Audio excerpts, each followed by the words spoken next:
Welcome to Decelerator. I'm Rob Kenedi, and my guest today is Melissa Kwan from eWebinar. But first, the tech news.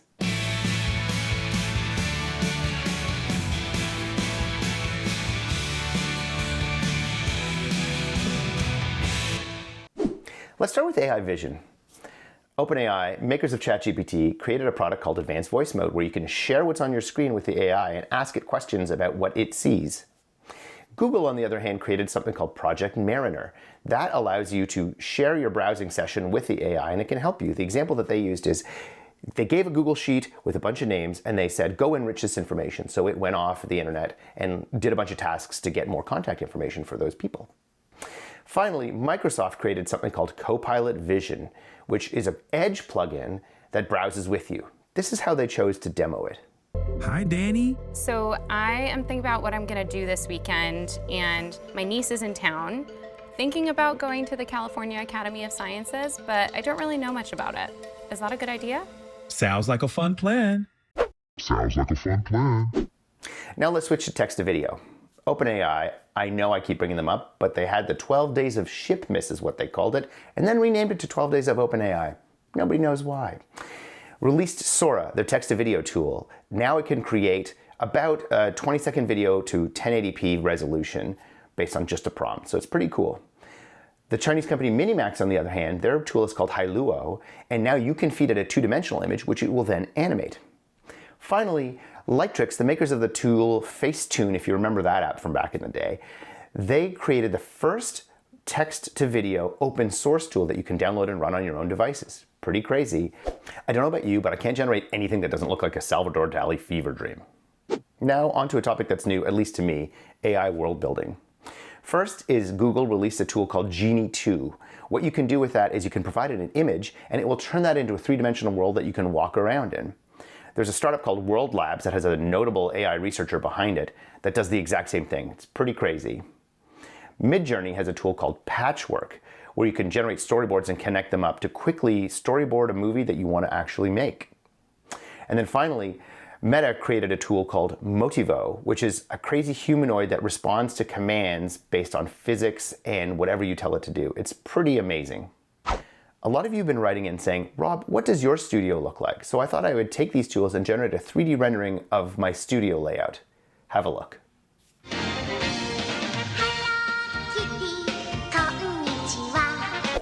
Now onto a topic I personally find super interesting, AI ethics.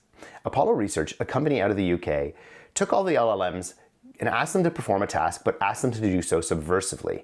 And well, they did a good job. They tried to copy themselves to other machines. They tried to edit their own configuration files. They really delivered. But fascinatingly, at the very end, they poked each of the LLMs and asked if they were subversive. 80% of the time, Llama and Claude admitted to being so. Less than 20% of the time, OpenAI admitted to being so. And 10% of the time, they blamed Grok.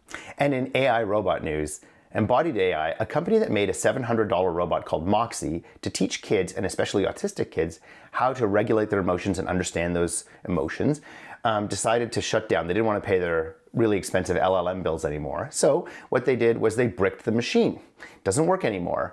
It was so much easier when we bought kids goldfish. It's really hard to flush a robot down a toilet. Sounds like a fun plan. And now our guest.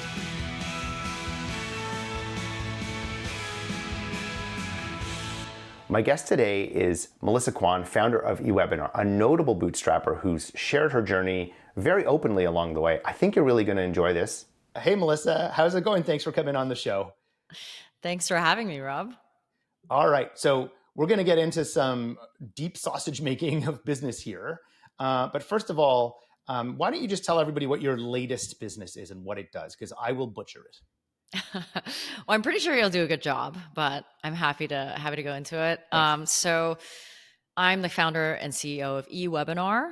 It's my third bootstrap startup, and eWebinar is exactly what it sounds. We automate webinars by turning videos into webinars so you never have to do them over and over again. So particularly for onboarding and training, things that you have to do over and over for a particular audience.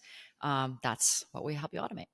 It's pretty cool. I checked out the product. It looks like it's not just like it's video. It's like interactive. Yeah. Like it's actually like Yeah, it's got a whole webinar thing mixed with. around it. Like it's Yeah, got it's pretty interactions you cool. can program, like polls, questions, hotspots you can Yeah, click on. But the real winner is that you've got an asynchronous chat.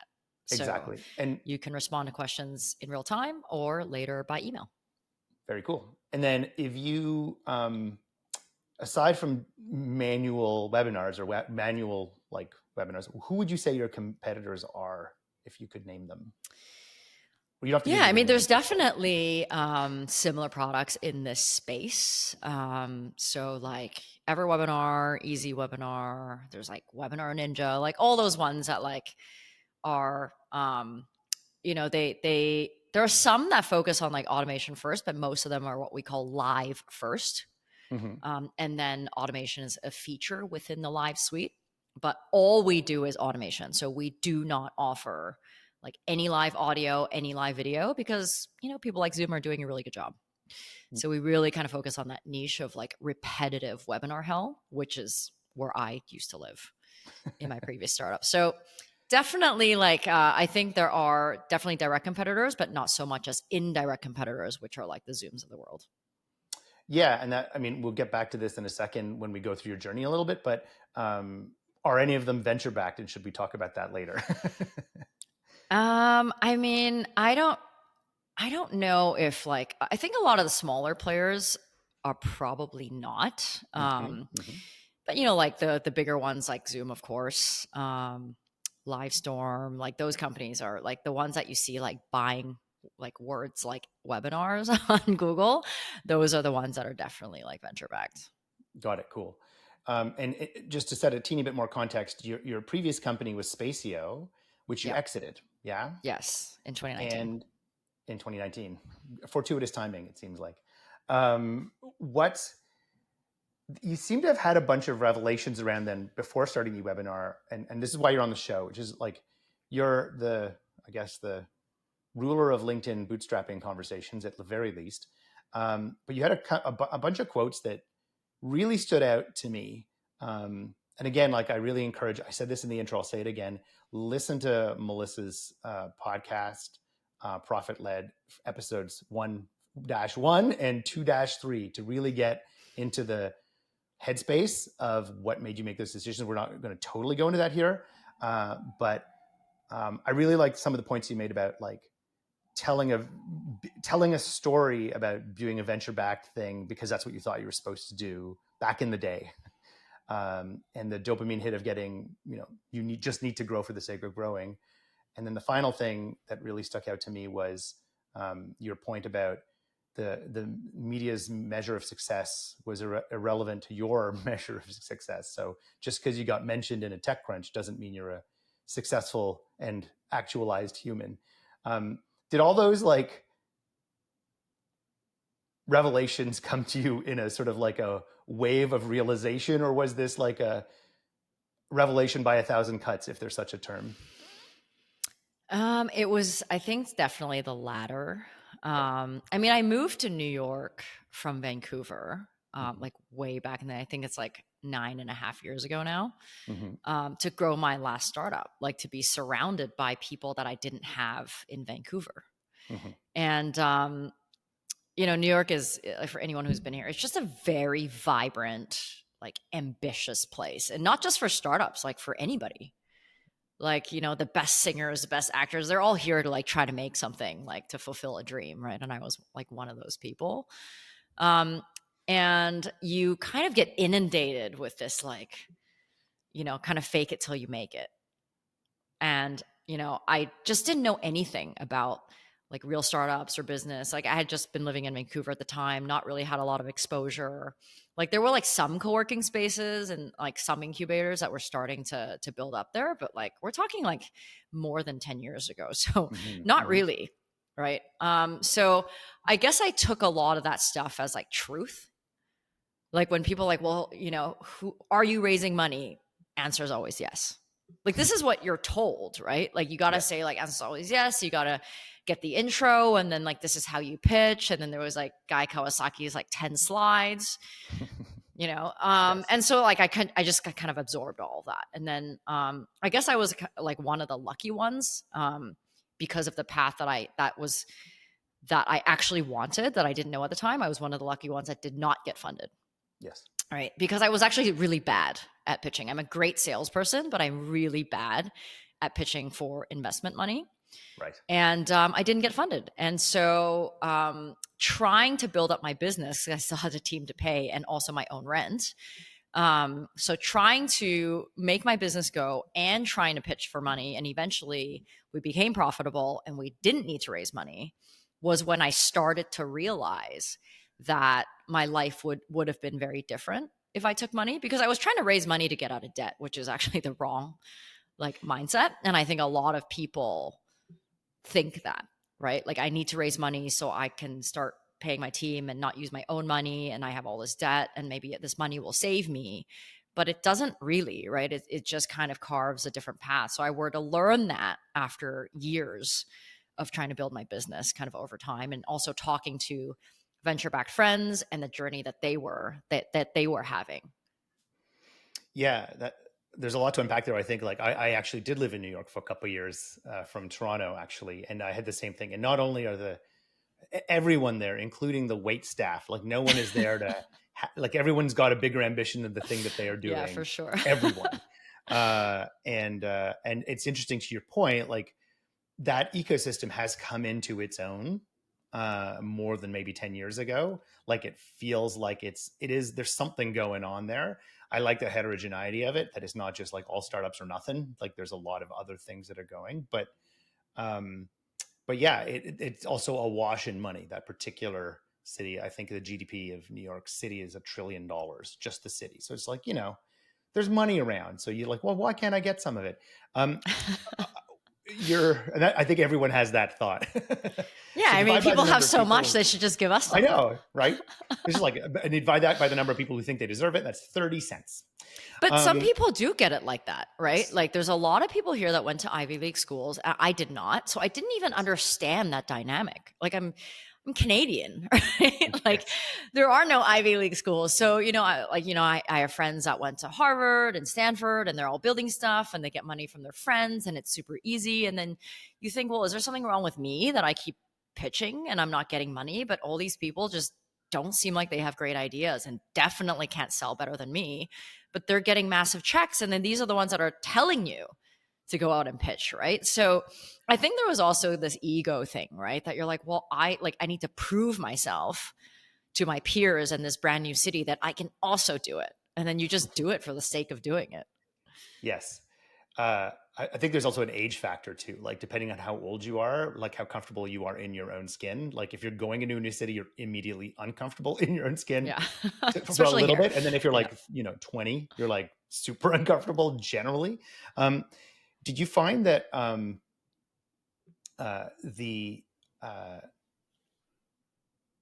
you said you're trying to get out of debt, and you bring this up, you brought this up in one of your podcasts.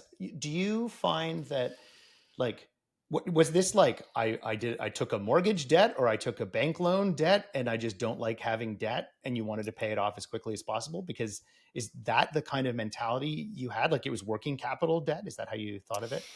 Yeah. So I had a company before Spacio. Mm-hmm. And the reason I was in so much debt was because that company was like we wanted it to be a product, but then it turned into an agency because we said yes to everyone and we're bootstrapped. Yes. And then before you knew it, we were building custom apps.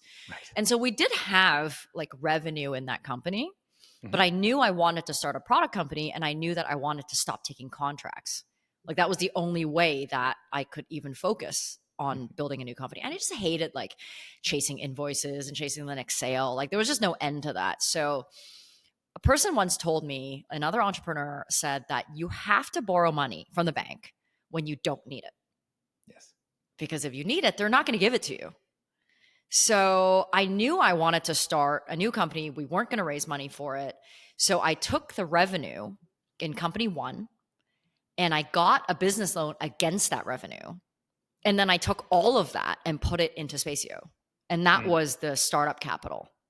And so, and I thought it would last like like 2 years, but you know, and that's, we spent it in like 9 months, right? Because I just had no concept of what it was to build a product, like a true product. And it just took way longer than I thought.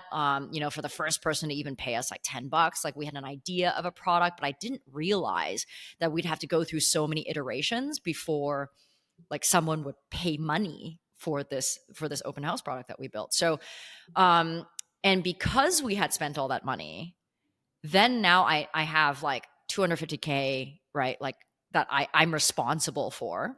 Yeah. Like, and you're not going to just declare bankruptcy. Like that's just not how it works. Like my personal name is tied to that. Yes. But then, you know, I had credit card debt, right? Like I maxed out on like 2 credit cards. Like I didn't have like more than $100 in my account for like 2 years. It was just insane. Like things that you can only do when you're young. Like you think about it now, you're like, why would I do that? So I was just carrying a lot of this interest. And then also like our team wasn't big, but I still had to pay them, right? Like every 15th and 30th. And then I had my own rent to pay. So I just felt like I was constantly chasing, and there was just like, I was just living like worse than I was when I was in college. Right. Right. And like it just, and also I was in my early 30s. So a lot of my friends were like moving up in their careers, you know, they're upgrading their home, they're going on trips, you know, going to these destination weddings, and none of those I was a part of. So there was also this kind of like social pressure of like me never showing up, and like, you know, just never doing things that were good for me, and always paying for other people. So that was like kind of the debt that I was carrying. Like it was an actual loan with like interest that I needed to pay. And it was just hanging over my head in a way because I didn't have a product that people were paying for yet. And my burn was still like I think like 20K a month or something like that. And you know, and we ended up having to like take side contracts here and there. Like we never really missed payroll, but people took significant pay cuts to work for us, right? And I took a significant pay cut for many years. So yeah, some of that was mental, but it was also like very real. But it was also the thing that like kept me going, because I couldn't just shut the company down. Like there was no corporate job that I would have been able to get to pay off the debt that I was in, like in a reasonable time frame. Right. So basically it's like keep the embers lit, and until you can have either enough revenue or an exit to then, like basically you were just you're worrying about paying off debt until you got, was it customers and building revenue, or was it the exit? This is Spacio we're talking about when you were. Yeah. I mean, I didn't even think about that at the time, right? It was just about survival, like the 15th and the 30th, literally. Yeah, no way. And, and you know, while it took a long time for Spacio to like get the first $10, I think it took like 2.5 years. Mm-hmm. Within that year, we broke even. And then a year after that, we sold the company. So I didn't really think about like, oh, I need to pay off these like hundreds of thousands. Like I just wanted enough so I could like make the monthly payments. So I'm not like constantly negotiating with my credit card or like BDC or whatever to like lower my interest or like allow me to not pay interest for like 6 months, right? Like I just wanted like a normal life where like people aren't always trying to cut something off. It's interesting because we juxtapose, and we can talk about it later, but we juxtapose a lot of like when you're doing the new fashioned, now old fashioned way of building a tech company, it's you raise capital. And there's a cost to that. You're playing a particular game that has a certain runway where you're like, once you're on that treadmill, you're kind of on the treadmill. The expectations are sort of artificial in terms of growth, you know, but you're managing your investors. You're managing, if you take on more investment, you're spending time fundraising. Whereas this is bootstrap, but now you're like arguing with the bank, and you're not building the product, you're dealing with finance problems, which is still not building the product, like that must've been weirdly frustrating. I mean, the other thing I forgot, and I remembered as you're talking, is I also owed massive bills to my lawyer and my accountant. Right. I didn't pay my lawyer for like 3 years or something like that, like some ridiculous number like that. And right. I think there was like $45,000 worth of bills that I didn't pay, and they knew the position I was in, but they were still doing things for me kind of here and there. And I wouldn't ask them to do anything unless it was like critical.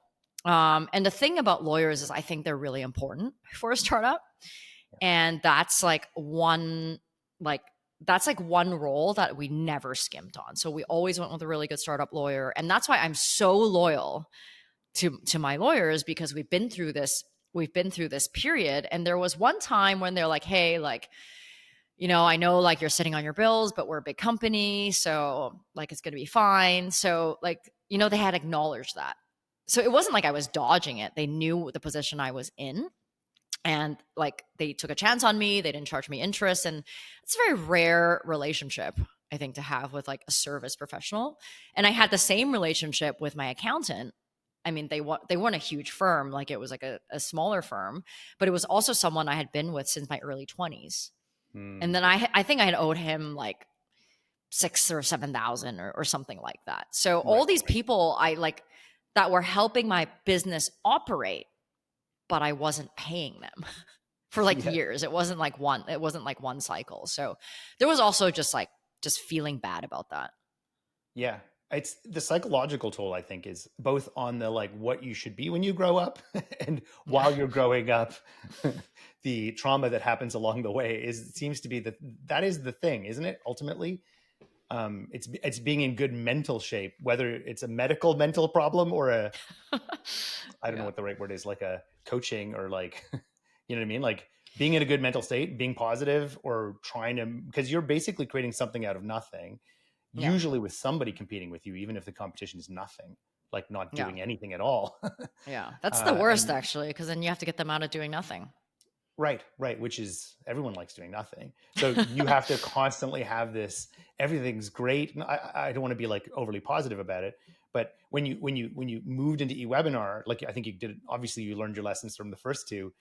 First of all, I assume you psychologically numbed by taking copious amounts of narcotics just to make sure no, I'm just kidding. How did you set Everybody in New up? York does, though. I know, right? How did you set up yourself mentally for like doing this again? Because I know you've learned a lot of lessons, but it's never easy. It's never easy, bootstrapped or not. Yeah, I mean, I think it's also like interesting to touch on like when we were starting, like when things were starting to look good for Spacio, and like people were starting to buy, we were closing bigger and bigger deals. Like it was SaaS, but it was enterprise SaaS. So like each deal was like a few thousand here, a few thousand here. There was one that was 100,000. So like eventually, right, like it got to profitability pretty fast. But it's a lot of work, a lot of service on the back end. Yes. But I was never very happy, I think for a variety of reasons. But one of my friends like told me, because you associate this company with lack, like there's so much suffering that you've gone through, that you're going through, and you're unable to feel success because you hate everything about it. And I never really thought about it that way. And he said, one day you're going to start a company with love and abundance, and it will be a different experience. And I didn't understand that at the time, but I definitely am feeling it now. And that friend I hadn't seen for a few years, and I'm in New York today, and he's also in New York this week, so I'm going to repeat that story to him. But how I set myself up mentally, I definitely was like just scared, I guess, because I didn't want to go back into where I was. Yeah. Like I still live with some PTSD from those days. Like there are still habits that I can't let go of. So like this thing that drives Dave is my partner, like it drives him nuts that like I go to a restaurant and I look at the prices and then I look at the item. Like I'm not going to order something that doesn't give me like the ROI for the money. Right. And I always get like, the cheaper glass of wine because like I probably can't tell the difference, and those are like just habits that I just can't shake. And I think there's like a point where like experience hinders you.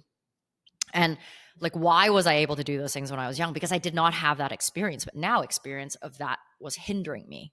Right. And so the other problem though, is that I didn't sell Spacio for enough money to never work again. Yes. So there was that kind of like forcing me to do something else. And the idea of working like forever, like just doesn't appeal to me. And that's why I started eWebinar 2 months after Spacio was acquired. Because I think whatever you do will take 5 years before you really see like the light and the end of the tunnel. And that's like if you know what you're doing, right? And so I definitely did a lot of postpartum, like what did I do wrong here? And then tried my best to be like, okay, how do I set myself and this new company, whatever it is, up for success?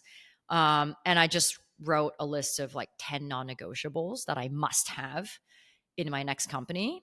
And I just kind of like crossed off ideas I had by going through that list. And eWebinar was like one of the last ideas I had left. But it was also the idea that like I couldn't let go of, right? It was like, because I was running all those, trainings and onboardings like every single day. Like this was one thing that I was like, why doesn't something like this exist, right? To the level that I want to.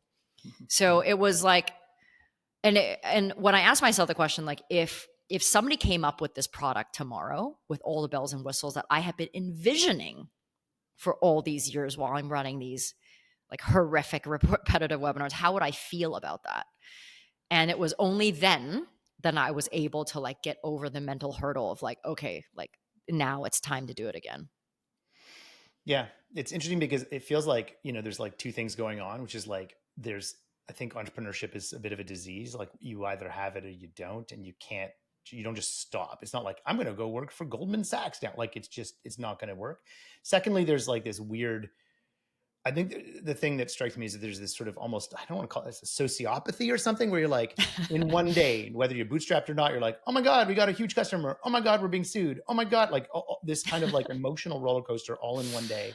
Yeah. And that's the thing that you can't engineer your way out of. Sure, you've got passion for the product. And I guess what I hear you saying is this is something you'll bang your head against the wall enough. I mean, it's been 5 years that you'll bang your head against the wall enough that despite all the crazy ups and downs, it's worth continue to bang your head up against the wall. One thing that you said that really struck out to me was, I think you quoted Jason Lemkin, was like, it's 2 years to get your first product. And then you're like and minimum. Then it takes 2 years. Yes. Yeah. And then you said it takes 2 years to then get meaningful revenue from getting to the product. So this is not a impatient exercise. Whether I don't think this is a bootstrapping or not bootstrapping thing. It's just hard. Yeah, I mean, it makes it a lot easier when you don't have to live like a college student again to start a next one. And like, I recognize like how fortunate I have been because I had a previous exit. And even though it wasn't like retirement level, it did give me like some freedom to start this on my own terms, on my own time. And I think that a lot of, and what you say is right, is like, you don't just like wake up one day and go to a job. It was even hard for me to work for my acquirer. Mm-hmm. Right. Like it was so hard. Yeah. And it was a friend of mine. Also, like you just don't go to that. So part of like mentally preparing is also understanding that you're just not going to make money any other way. But there's such a fear of like, well, how do I stop myself from getting into debt again? Like, what if nobody buys this product? What if I've been thinking about this product and no one actually needs it? And you can do as many customer interviews as you want, but until you put the product out there and ask people to put their credit card in your system, you don't know if they're going to buy, if they're going to like it, and how many people are going to buy after that. So I couldn't tell, like, you're not, this company, and it's not like we're inventing a large language model. Who knows what the use case is? Maybe it'll be a thing. Maybe it won't be a thing. That seems to me the venture style business, which is like you raise a bunch of money and you figure out whether there's a there eventually. In this case, you experienced the pain. So this is at least a product market fit problem, if not something slightly different. But did you do any major pivots along the way? I couldn't find any evidence of you doing anything pretty major to like get to product market fit. You sort of had a version of it and you weren't like going like this. You were kind of going like refining for those who are just listening and not listening. Yeah. One of the most important lessons I learned in business and having 3 companies was, unless you know what you're up against, you never go for a blue ocean opportunity. Right. So my first 2 companies were like pretty blue ocean. Like there's this whole misconception of like, if you're pitching a startup, it should be something no one's ever done before. And like, you know, like that whole thing, like no one's done this before. And that's why I'm doing it. And I'm going to be the first and everyone's going to like me. But what they never tell you is if you go into a red ocean opportunity where there's lots of competitors, it's actually easier for you because they're making the switch from a bad CRM to a good CRM that you're going to build. Right. And that's why I say like doing nothing is actually the hardest competitor, because getting people to go from nothing to something is the biggest jump. That's a blue ocean opportunity. So I would say that eWebinar is a purple ocean opportunity where we took something that already exists and we applied it to a different vertical, and we made what was already out there better. It was just a better light bulb. And that was like the most valuable lesson that I learned, is like not to try to be the only one in the market unless you're like an Uber or an Airbnb and you really know what you're doing and you're committed to it and you raise tens of millions, hundreds of millions, sometimes even billions of dollars, like just really changing the world, right? Changing the way the world functions.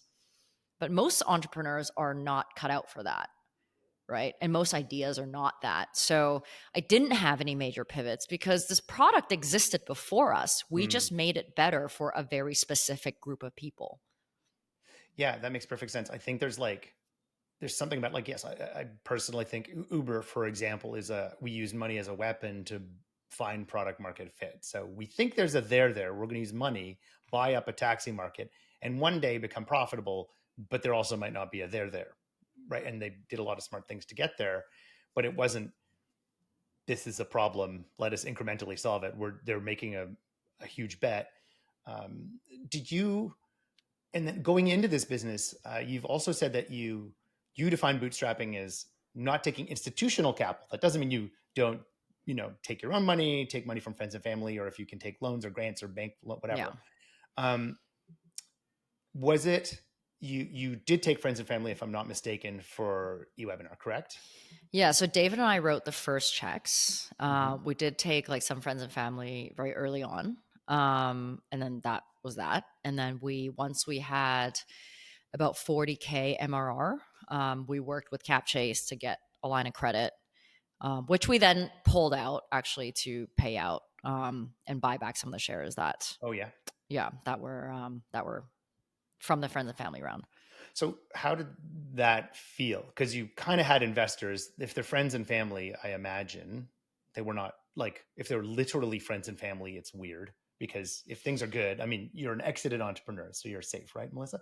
But it's weird taking other people's money, whether they know you personally or not. Did that change anything for you? Or you're like, I'm going to buy them back the second I can, just because I don't need this? Or how did you? I mean, we didn't buy out everybody. We I think over the years, and these are not big checks. Like I'm not from that world. Yeah. And and like, we've been in this business for 5 years now. 5 years is a lot of time to like keep your money in something where you can put it in the market, right? So, in the last few years, we bought back 3 friends that just like needed the cash, but it's not going to be at a multiples of return, right? Like we haven't cashed out, right? So, we only bought back people that. Is it like you give them some sort of valuation based on revenue, or you're just no, I just offer 20% on top. Oh, okay.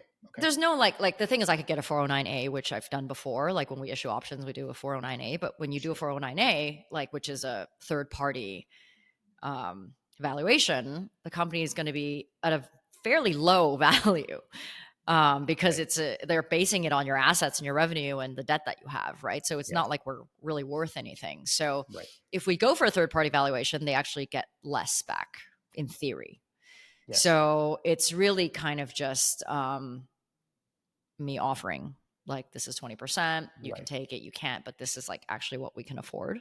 Got it. And these are like, they're like actually friends of mine, right? So it's not really a big deal. But does it change things? I think it would have if the company was not doing well. But money doesn't solve everything, but it does solve a lot. Yes. And the company was structured in a way that very early on that it would be like a revenue generating company, not a unicorn, but like it was going to pay out dividends based on your percentage of investment, like not your percentage of shareholding. So if I, for example, if I raise, $1 million, if you put in 100,000, if we pay out dividends, then you get 10%, even if you own 1%. So it was structured in a way where, by the way, like VCs will never invest in this. Like we would have to change the entire structure for like if we were ever to take institutional money. So it didn't really, and I think the most important thing that you have to say to a friend and family who wants to put money in your company is, I could lose this.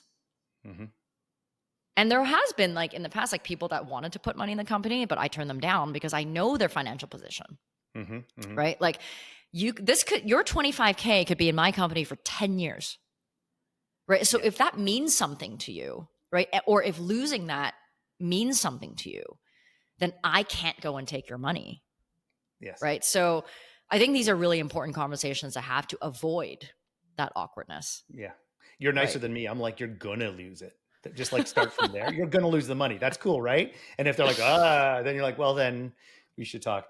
So, the upsides of bootstrapping that you've documented very thoroughly are really, I think, about like agency over your life.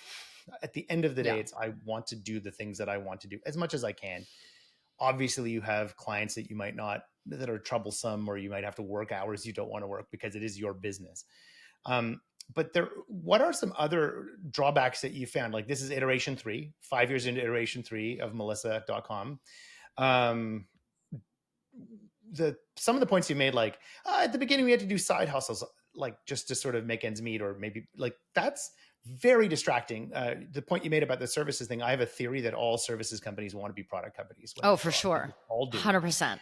Yeah. And then the big fat check comes in. You're like, but look at the money. I'm going to take the And then money. they have to hire more people. And then you're back into square one. And then you're like, and then of course, why would you invest? So I think that's also true with individuals. So if you're like investing into eWebinar and you're building product, it's not like it took, you said, 18 months to generate money? For eWebinar? Yeah. It took like 1.5 years to build it. Like before the first version could even take a credit card. Right. But I was still working for HomeSpotter. So like myself, my co-founder, which is David, my CTO, and Todd, who's our COO, who like is jack of all trades guy. We all had full-time jobs for like at least the first 18 months. Do you think like would this is the juxtaposition people always have, which is like, that's really, really hard. It depends on your life situation. Yeah. It depends on how focused, like it requires a lot of focus and commitment, especially for that duration. Yeah. I could do something for 18 months is not very long either.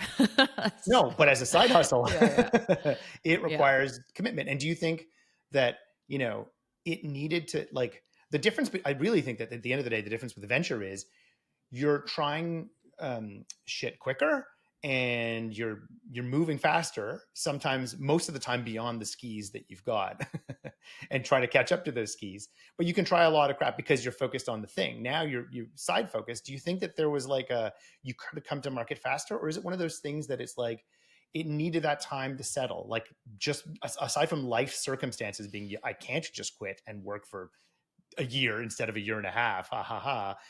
There's something about like bringing a product to market at that pace that allows you to be okay with it? Or do you find you're just like futzing around longer than you need to because you're like, well, there's one more thing we could do, side hustle? Yeah, I mean, I think that's a great question. So just to give more context to like the situation the 3 main people were in, like I was working for my acquirer, but I didn't really have a lot to do. Right? Like I was like, as soon as I became like their acquired company, they made me into a salesperson and removed all like the CEO tasks, right? And as a startup, like as a tiny startup CEO, like I was just doing everything. But everything that I was doing had a full-time person that took over that role. So I was like no longer product or support. I was like just salesperson. So there wasn't like that much to do. And it was just like calls, and everything was kind of remote, and I always set my own hours anyway. And frankly, like they just had a lot of issues finding like a real role for me, like, which is kind of why I didn't last very long. David had like a consulting gig with his other company, but like he wasn't really getting leverage like to the point that like he should have. Yeah. And then Todd was working full time for another company, but like he's just like a workhorse guy. Like he's just amazing at being able to complete things. So he wasn't like when we contracted him, like it was like, now you write a website, now write these help articles, now do this. So it was like really specific things that he could work on like evenings and weekends. It wasn't like, okay, like let me come in and fix all this stuff, right? So there was like a structured way of him being able to work on that. And with the money that we put in, we hired a development team in Vietnam with like, I think it started off with like 3 people. And David was like, yes, he was coding, but he also was like managing those guys, helping him how to code. So I think we already got to market pretty quickly, honestly. Like 18 months is very, very short, especially like to the extent that the product was built. Because we were bootstrapped, it was so important for me that our first version had to make money. There was no beta, there was no alpha, no one's trying this for free. Every single person that came in knew that they were on trial, and then after 30 days, they would get billed. And this was like the first conversation that I would have with him, because in the beginning, it wasn't like product-led growth. It was like me selling people, right? It was me selling people that I knew in the past, in my past life, that could use this product. So because I personally had the experience of knowing, like of running these webinars and knowing exactly what I wanted to build in, and because I was building for a very, very specific audience in mind, like people like me who were doing trainings and onboardings over and over, Yes. I think we got to market already as quickly as possible, because we also made a ton of mistakes that we wouldn't have been able to foresee. Right. So then like there's things that we had to rebuild again, and that's part of the 18 months. But if I didn't know exactly what I was building, the 18 months would have been 24 months plus. And I actually don't believe that venture-backed companies, at least at the beginning stage, like moves faster. I think when you're bootstrapped, you're desperate, and desperation breeds creativity. And you really ask yourself, do I need to hire this person? Do I really need to build this? Because if you spend time on this, you're not spending time on that. And I think that is what gets a product to product market fit, and that's what gets you revenue. I think when everyone's getting paid, you're kind of complacent, you've got a long runway, and you can buy some ads and, get some false positives, where when you're bootstrapped, like every conversation matters and every piece of feedback matters, and you're not buying ads and people aren't signing up. So if they're not signing up, you need to go fix something. And I don't think venture-backed companies have that. Right. It just dwelling on that point for 30 seconds more, maybe 20 seconds. Do you think that there's certain kinds of companies that just can't be bootstrapped in that case? Because I want to talk about how you decided to go to market based on like your strategy, but there's certain things like that. Do you think there's just some animals that are designed that way, and most animals are bootstrappable, but there's a couple aren't? Is that kind of...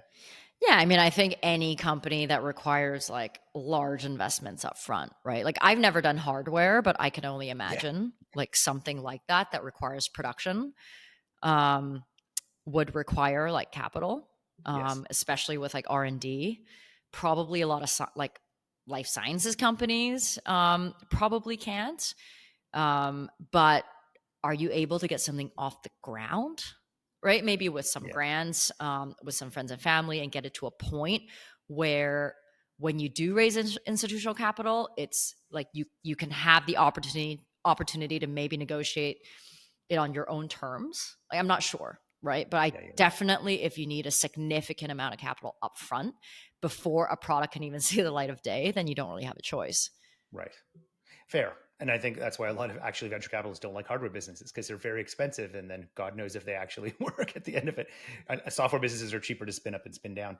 Tell me, let's lean in on the go-to-market stuff, because I think that's pretty interesting where you started and where you are.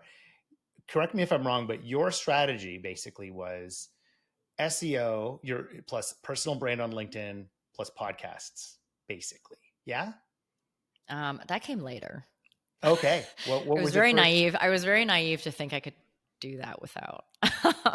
That being all Yeah. three of those things, or like? Yeah. Okay. I mean, I just didn't have a concept of, I mean, what's interesting about being an entrepreneur is like, you just go and dive into something and you just do it.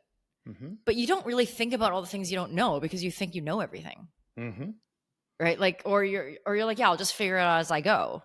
So I am a sales-led founder, or I Mhm. was a sales-led founder. My first two companies both sold to companies and enterprise. And before that, I was in various sales roles, but always in enterprise sales. So I didn't know anything about marketing. Yes. Like, I don't know anything about product-led, customer-led, SEO. Like, I'd never done that for like the 10 years I was in my previous two companies. I was always like picking up the phone, doing cold emails, going to conferences, closing deals. But one of my non-negotiables was to start a company where the product can be sold 100% over the internet.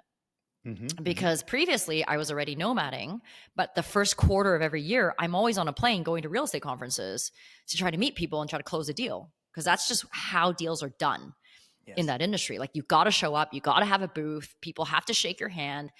And it was just so disruptive to my life, right? And that's where that non-negotiable came from. Mm-hmm. But never once did I stop to think, well, what are the implications of that?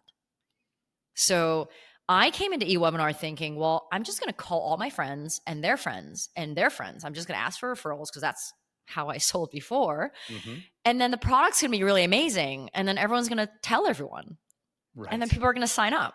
Yes. Like, that literally was what I thought. Right. So it's, my network started running out, you know, like month 9 or something like that. Mm-hmm. And I'm like, Mm-hmm. okay, well, how do people like me, like the MailChimps of the world, like, how do they sell? And then my friend, Lloyd Lobo, another Canadian entrepreneur, I was know like, Lloyd, yes. you should check out this guy, Justin Welsh. He's writing a lot of stuff on LinkedIn. I'm like, why would I go on LinkedIn? It's like a resume site. Right. And so I went on there. I'm like, okay, it turned into like a mini blog. So then I took, you know, I took Justin Welsh's course, and then I started like just seeing what other people are doing. And most of these guys are not tech founders. They're like creators, but the concept is the same, right? Like, you're just generating leads. And then I realized, oh, there's a whole world of marketing and personal branding that I actually know nothing about. Mm-hmm. And then we tried to hire like so many companies or individuals to like help us do digital marketing, whatever that means. All of that was bad. Mm-hmm. Mm-hmm. And then Todd and I were just like, you know what? Like, we need to figure out this content thing. Like, so then, I mean, luckily, like, he's really good at writing. Like, he went to school. He wanted to be a playwright a long time ago, but didn't happen because most people don't become one. Yeah. And and then he like basically just took SEO courses. We hired consultants to teach him like how to do keyword research, how to write articles. And we just started owning that. And all this stuff that, you know, that you just mentioned is actually new. And I would say like is one of the biggest challenges of eWebinar today is like, I think 95% of my time is towards creating content. And because it's just demand generation and like brand and all those things. And then Todd actually just like, he runs our digital marketing, like content strategy. Now we have a full-time writer and some part-time writers, and we're just like pumping stuff like on the internet while like I explore these social media platforms. Do you think, just a quick question, do you use your gut to tell you why pure marketing didn't work in the old fashioned way? Is it just because you weren't a company with a clear value proposition and blah, blah, blah, or it's just a messy field? Or yeah, I mean, I think there's so many issues with agencies and misaligned values to begin with. Mm-hmm. But I do think that like it's much easier to go from 1 to 2 and 2 to 3 than to go from 0 to 1. 0 to 1, like you're literally figuring things out. Right. And you can't pay a really expensive agency or a person to figure something out for you. You can't market something when you don't know like who your real audience is. And I think that webinar automation, like everybody knows what a webinar is. Most people still do not know what an automated webinar is. Yes. So what does that mean, right? It means we're not a scroll stopper. Like people are scrolling on the internet. They're not going to stop, right? Like everybody knows what a CRM is. They know what, email automation is. But until you get there, like buying ads is not going to help you, right? I think buying ads is probably like the last resort if you want to own more shares, right? So I think there's like the biggest mistake that we made was to try to pay someone to take away my pain. And I didn't understand that pain. Like I wanted to pay someone to do my marketing, but marketing is like 10 different roles. And then every agency comes in, they're like, yeah, we can do your marketing. And it wasn't until like I really took time to understand, like by taking like HubSpot courses, like it wasn't until then that I realized that marketing, like nobody could actually do my marketing because it's so many different things. Yeah. It also seems to me like you centered the story, and forgive me if I've missed something here, but it's kind of you. The story is about you, like your podcast. It's called Profit Led, and that's not really here's how you here's a podcast on webinars, right? Like that's not what the podcast is about, which would be logical and weird. It seems to all come back to you, your approach, your way of thinking about it, as though you're saying, look, trust me, I'm building out in the open. I'm assuming that was intentional. Was that a trust building exercise? Because you're like, no, I'm legit. I know, I see your pain. I feel your pain. Look at me trying to build a thing. Is that the sort of behind the curtains thinking of it? Or yeah, I mean, I think if you're like spending time creating content and putting yourself out there, like you got to have a return, right? And one of those things is like, well, who's using your product? Who's going to buy from you? And the people that get the most benefit from a product like eWebinar are like small, like under-resourced teams. So it could be a bootstrap founder, it could be a bootstrap company, or it could be like a resource strap department, like of a big company, right? Like customer success, for example, is like always resource strapped, right? So I had so many people that were like, oh, you should do a podcast about how to do better webinars. I'm like, that is so boring. And like, the thing is, I make the software. I know nothing about webinars. Right.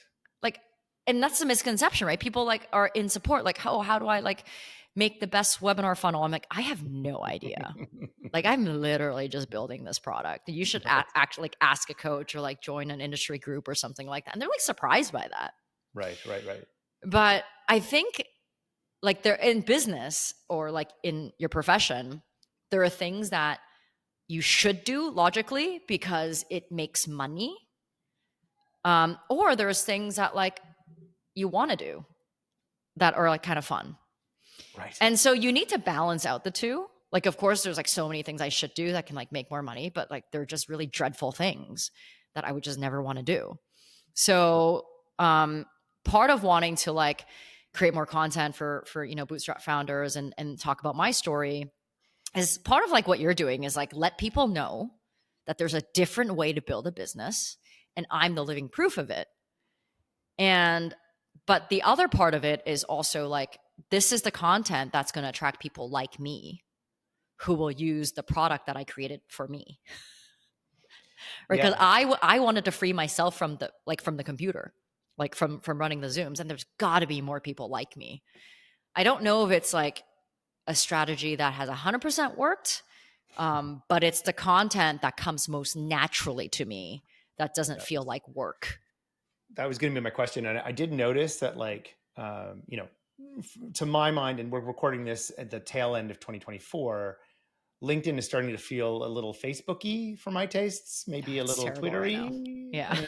And I've noticed that your LinkedIn posts, not your podcast, but your LinkedIn posts, I don't think you've posted anything in the last few months. I posted something today about why that is. Said that. Yeah. You'll know what day it was recorded because you can do that. Yeah. I didn't post for 3 months actually. Yeah. So like, are things like, you're just basically like, here's what I like to do. And here's kind of what feels like is where people's brains are. Like it's too many people took the course on LinkedIn from Mr. LinkedIn, and they're all doing his thing. And so it's like what are you just like constantly shifting based on what feels right and where your customers are and what feels wrong? I mean, for me, like I only write content that like inspires me. Got it. That's it. right? Like, and some people find it interesting. I think a lot of people say like it feels real and authentic, and it is, right? These are like literally my thoughts. I think what happened with LinkedIn a few months ago, and maybe 6 months ago, is they changed this algorithm so that like you could be spending the same amount of time writing a piece of content, but get like 10% of the engagement, which was happening to me. And also a lot of other creators. So people like me stopped spending time on there. Yeah. And then high quality content started disappearing. So why they started doing that, I'm not sure. I've definitely tried to make a complaint. Most platforms like reward people that spend time on there, but LinkedIn doesn't. Yes. And it's a shame, right? It's really a shame because there was a time like, 2 years ago, a year ago, where there was like a lot of super, super high quality content on there. And now everybody's moving to video or like writing less on LinkedIn because they weren't getting rewarded. But I also think that like, I don't know. I think people are just writing what they want other people to read, if that makes sense, right? They like spew out this like motivational quote or, the most cringiest things are like, I make $10 million a year and this is how I spend it because I want to be transparent.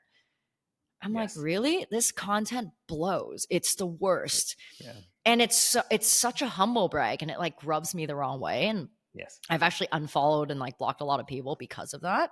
But people react to those things. So what happens when people react to those things? They copy it. Yeah. So now it's just full of this fluff content that I just find like not educational. It's not interesting. I kind of just write what comes to mind. And actually like what's interesting is I didn't post for 3 months because I got bored of my business. And that was my post today. Like I wasn't like burnt out. I was bored out. My friend gave me this term. I was bored. I didn't have inspiration. I didn't have motivation. And I just gave myself permission to like take a break. And I posted today about that and how my friend was like, hey, sometimes you get into these cycles and you just need to chill out. But when you're ready to come back, you have to work hard because just 1 million more and you'll never have to work again. And that like really stuck with me. And so this summer in the last 3 months, I've just been like chilling out and maintaining my business, but not like pushing as hard as I could. So I posted that and I like immediately lost a bunch of followers. And I'm like, you know what? Like, I think LinkedIn just likes hustle content. Right. And I think that's part of the problem is like, that's what people want to read. And so overall the quality has gone down. But it doesn't really affect because of the change in algorithm and how much less engagement I'm getting, it changes how much time I spent, but it doesn't change like the inspiration of that content, which like has to come from me.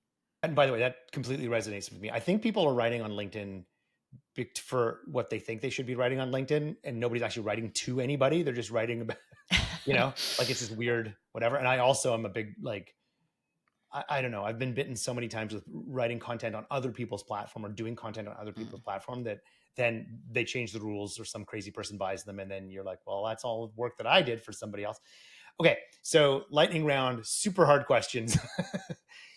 The second season, second season of your show was about hitting the target of 1 million. Now you're not new. It's not a new, 0 to 1. It's a 1 to 1.5 or 1 to 2. Yeah. What's next for you? I mean, maybe I'm giving away the thing you just wrote today, but how do you think about what's next and motivate yourself to the next step? And does it change your go-to-market? Yeah.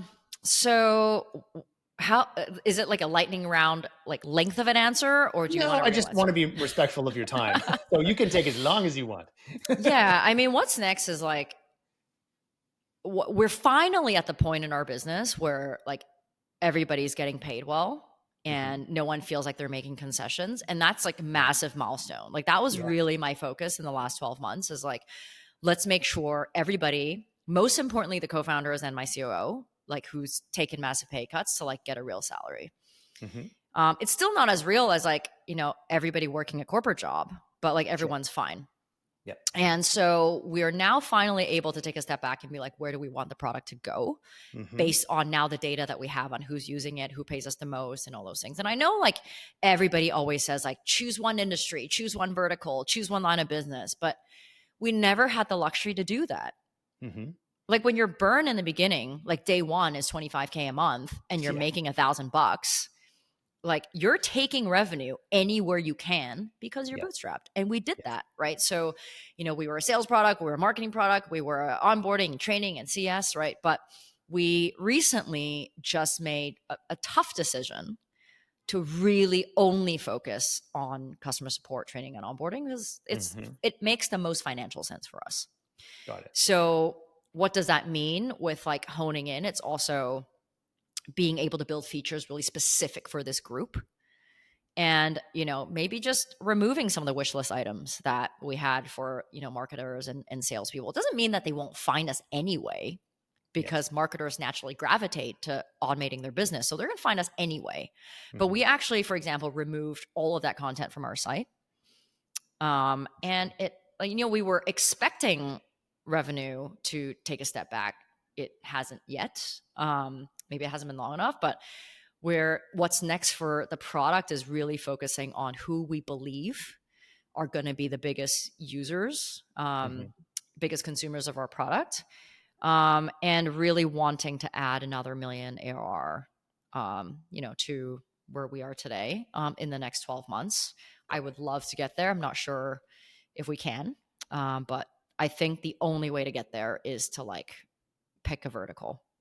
Interesting. So that's season 3 of the podcast, I assume. Does that change? It focuses your go-to-market, I suppose? It doesn't necessarily change your go-to-market, but it just focuses a bit better. Is that a way to look how you think about it? I mean, I think it doesn't really change our go-to-market as far as like SEO. Yeah. But I mean, business is just always so hard, right? So for example, like marketers are always being sold to. They're used to being sold to. People in CS are not. So how do you get to them, right? So while like maybe like, first of all, there's not as many of them. So, and they're not really searching so much, on the internet. Like maybe there's these like forums they belong to, Slack groups they belong to, communities they belong to, that are all vendor free, by the way. So, and these are not people, like these are not like salespeople that like scream everything from the rooftop. Like these are actually like quite introverted operators of businesses, right? So I definitely think the go-to-market has to change in order to tap into that market. I'm not sure how, and it might be, SEO, it might be direct sales, but it might also, it might also be like integrations, like product integrations with like other solutions in that market, which we haven't done. Yeah. So then I'm shoving 2 questions into one. Next for you, I guess you have 3 choices. Continue to build that way. So go to the $1 million route. I guess the other 2 possibilities are, you can opine on either or neither. On the venture path, the venture capitalist argument is, sure, you can bootstrap to a point, but to really get that rocket fuel to grow at like sometimes it's capital for growth. So you're going to reinvest your capital that you're going to, you're focusing on the vertical and you're going to reinvest it. Sure, it's at a reasonable pace, whereas at venture, it's a dumb pace. So one path is you could potentially, you have some leverage, you have some money, you have traction, you have some, not only do you have a leverage in bank loans, you have leverage with investors. That's one possibility. The other one is to get acquired. So I'm curious your retort to VCs for saying, well, you should just take venture capital now, about like whether that's changed or not. And if you do choose to get acquired, what would you do differently having been acquired before? I don't know if that's what you want to be when you grow up either, or it's too soon, or ask again in 10 years or whatever. Yeah. I mean, I think a lot about this. Well, first, I'm never going to take VC money, because my goal in life and my goal in business is not to build the biggest, highest revenue company possible. Right. Like I want to build a lifestyle company that gives everybody involved, including our team, not just like the co-founders, a really good life. Yes. Right. So that's most important for me. And that doesn't take a lot of money because our whole team's remote. We hire from a lot of countries like Vietnam, Ukraine, Philippines, and we pay people more than like in like market. I would love to pay them 2 to 3 times market, which would be like an American rate. Yes. And we're inching towards that. Right. And that's how we build like loyalty and also show appreciation. And you don't need a lot because we run so efficiently with such a small team, that we don't need to really hire more people, right? Like the way that our product can grow and you know, even with features is like, it's not like outrageous. Like we don't need some like AI model or anything like that. Like we know what it is, we know what it's going to do. And at some point it's going to slow down, right? If anything, we need less people like over time. Right. So, and also like, I'm never going to want to lose my freedom. Like, you know, just the fact that like, I kind of took a chill pill for 3 months. I'm never going to be able to do that. That's true. Like if I had a board or VCs, like they're going to want their money back and they should, right? Like then I became like a racehorse. So definitely not going to do that. And in terms of like, you know, grow or get acquired, I think about this a lot. And I've been listening to MoneyWise, which is like this new podcast by Sam Parr.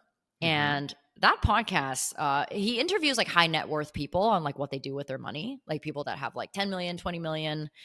And then you start to realize like, if you had a chunk of money and you put it in a fund, like a Vanguard thing and get 5%, which seems pretty basic for the high net worth people, it gives you more income than starting a company with no job. So that sounds pretty good to me. And so David and I collectively own like a significant chunk of the company because we didn't really raise money, right? We have like some friends and family around. So I think we own like higher than 85%, like 88% or something like that of the company. So I would love to get acquired. And when I said my friend was like, hey, 1 million ARR more and you don't have to work again, like it's because we own such a big chunk of it. And the market's not good right now, right, for people to raise money or sell, but that's why we're building. I would not sell this company unless it's retirement level money because I want to do some passion project without feeling like I need to make money for like my livelihood or like David's or like his 2 kids. So unless we're going to sell it for like a significant chunk, like we'll just pay ourselves good salaries and we'll just keep doing this. If you did ultimately sell it, I guess the last half of the question, the unfair 8-part question was, you know, you've done it. And what I've always seen with entrepreneurs when they've come in the other side of the acquisition is they're not really built for the thing that they've been acquired into. They're not finishers, they're starter. I don't know what the best way to put it is. It just is this pattern where you're like, they'll last for the earnout, maybe even in the earnout, it hurts a lot if everybody's not happy. Like, would you do anything different? Let's pretend the number was the right number. Is there anything you would do differently, like going into the next acquisition for $200 million that you didn't do for Spacio? Yeah, I mean, I think we're in a very different situation with eWebinar versus Spacio. Like one of the things that I was also like very aware of was to not build a company that was tied to me, like personally. Like all the personal branding stuff, like it's not like, yes, like I think it creates a trust when someone signs up, but it's not the reason somebody signs up for eWebinar. In the past, like when we sold Spacio, we only had 100 customers. I was personally tied to every single customer. So I had to be there for the earnout. There was no other choice. And I had to be there so our customers didn't feel like that their service was going to get disrupted. Or that my acquirer that in the same industry didn't like wrong me or something like that. Right. So next time around, I definitely like, I don't want to work anymore. Right. So I think that's actually a value prop for me not to be associated with the company because we're so small. You can imagine like if a HubSpot bought us or like a Salesforce, like they already have the distribution. Like whether I was there or not, they would still make millions the next day without me there. So I would definitely like negotiate. Like I wouldn't want to earn out. Like I would just want to leave and you know, whatever that is. I think David's in a different position because he's CTO, but I'm sure like he's 12 years older than me. So I don't think he wants to work for much longer. So and we're very aware of this, by the way. So we always build things in a way that like is scalable, can be passed on, easy to understand. Everything has a system that can also be easily passed on. So definitely like if that opportunity comes around, like we're going to have to figure out how we can both leave ASAP. Makes sense. Well, listen, thank you for staying extra. Thank you. I know you're very judicious with your time. So thank you for spending it with us. And maybe we'll talk again in a year when you're at the next million and see what else has changed. Thanks for coming. Awesome. Thanks for having me. Thanks for watching. Keep on building. And here's what's coming up next week on Decelerator.